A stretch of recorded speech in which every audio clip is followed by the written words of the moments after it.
आपण जेवणाच्या सवयींचा तक्ता बघतोय। इकडे लिहिलेले आहेत सवयी आणि इथे लिहिले चांगले आणि वाईट। पहिली सवय आपली लिहिलेली आहे रोज ताजे अन्न खावे। तर ही सवय चांगली आहे की वाईट आहे ते तुला लिहायचं आहे।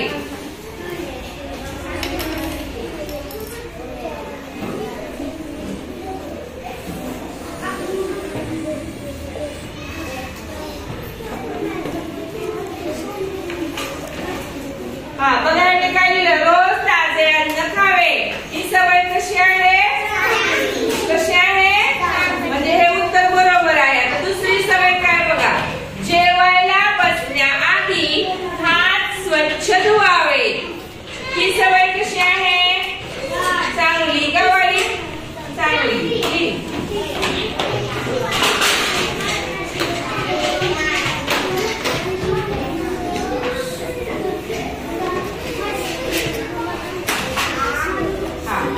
आता बघा त्याने उत्तर दिले जेवायला बसण्याआधी हात स्वच्छ धुवावे। ही सवय चांगली आहे। ताटात वाढलेले सर्व अन्न खावे। कसं आहे? कसं आहे? चांगलं आहे का वाईट आहे? लिहा।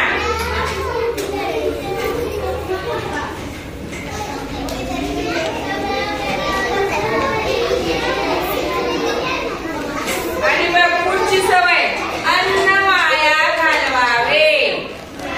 काय चांगलं आहे का वाईट आहे? वाईट आहे। या मग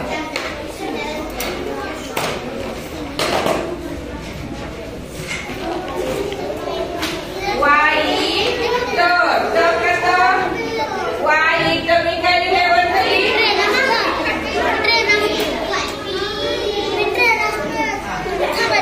हाताना खरकटे सांडू नये।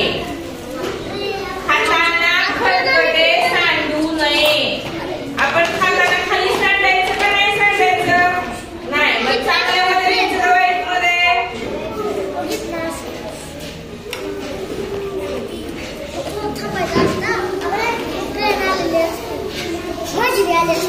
बघा आता या सिद्धराला आपण 5 सवयींचा तक्ता दिला ना।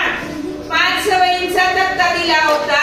चांगले आणि वाईट लिहायला सांगितलं होतं तर त्यांनी उत्तर बरोबर लिहिली का चुकीची लिहिली? म्हणजे त्याला जेवणाच्या सवयी समजलेल्या आहेत। सर्व 5 सवयींची उत्तर